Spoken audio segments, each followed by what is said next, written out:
ओम शांति।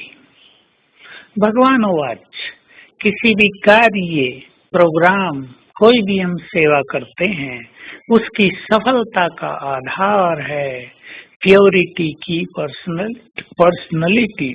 हमारी प्योरिटी हमारी सबसे बड़ी पर्सनलिटी है।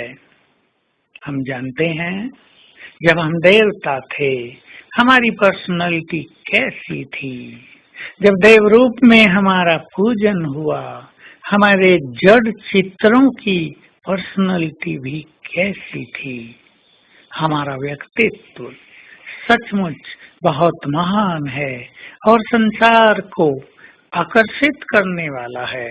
एक रॉयल व्यक्ति की पर्सनलिटी भी सबको आकर्षित करती है।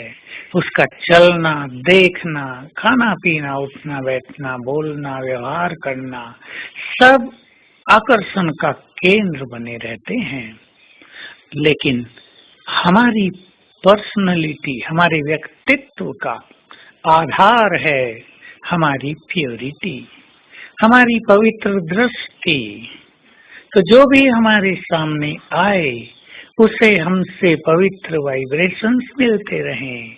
ये इस महान ईश्वरीय कार्य में बहुत बड़ा योगदान होगा। हम अपनी प्योरिटी की पर्सनलिटी को बढ़ाते चलें। हमारे चेहरे पर आंतरिक प्रसन्नता, आंतरिक संतोष की झलक दिखाई दे। हमारी संपूर्ण प्योरिटी का ये प्रैक्टिकल स्वरूप होगा आंतरिक संतुष्टि और बहुत आंतरिक प्रसन्नता। बहुत बाहरी प्रसन्नता तो आपे ही चेहरे से झलकेगी, लेकिन हमारा चित्त बहुत प्रसन्न हो, हम आनंद से भरपूर हो गए हों, हमारा दिल ये गाता हो कि तुम्हें वो सब कुछ मिल गया जिसकी तुम्हें जन्म जन्म से तलाश थी। तुमने वो सब कुछ पा लिया जो तुम्हें पाना चाहिए था।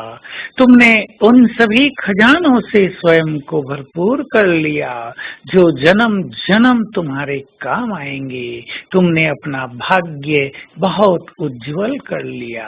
हमारे दिल से ये आवाज निकले और प्रभु मिलन के बाद, ईश्वरीय अनुभूतियों के बाद आत्मा संपूर्ण रूप से तृप्त हो गई हो, तो हमारी संतुष्टता का प्रकाश हमारी प्योरिटी की पर्सनालिटी बनकर चारों ओर फैलेगा और संसार की आत्माओं को आकर्षित करेगा।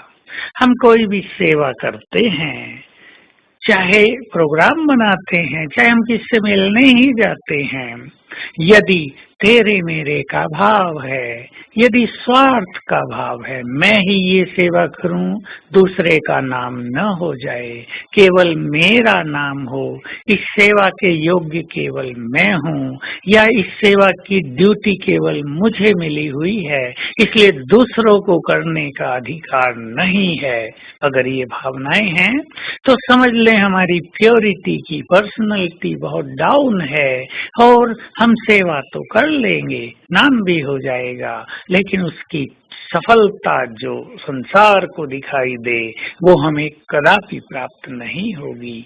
इसलिए हम सभी व्यर्थ संकल्पों से, स्वार्थ की भावनाओं से परे हो जाएं।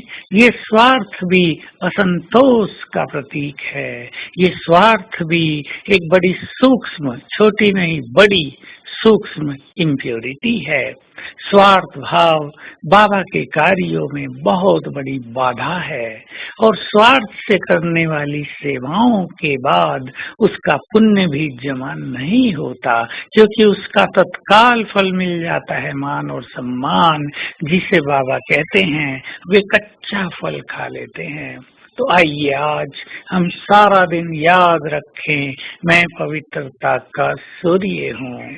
आज का ये स्वमान रहेगा और हमारे मस्तक से पवित्रता का तेज चारों ओर फैल रहा है सूर्य की तरह, और हमारे सिर के ऊपर हैं ज्ञान सूर्य। उनकी किरणें निरंतर मुझ में समाकर चारों ओर फैल रही हैं और ये किरणें संसार से इम्प्योरिटी के कीटाणुओं को नष्ट कर रही हैं। तो आज सारा दिन इसी अनुभव में और धुन में रहेंगे। ओम शांति।